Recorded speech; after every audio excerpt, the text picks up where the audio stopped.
really pretty river. I really enjoy being out here. I love the river. I mean, I love living here.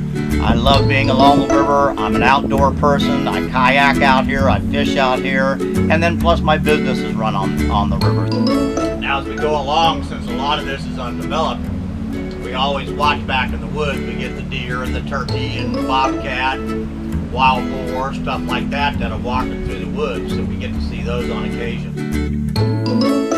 It's nice that we still have areas like this that we can come and visit. Being able to come out here and see the old Florida before it got developed, before you got to see all the homes and the big amusement parks and stuff like that. This is one of the things that I really push for people to come and see.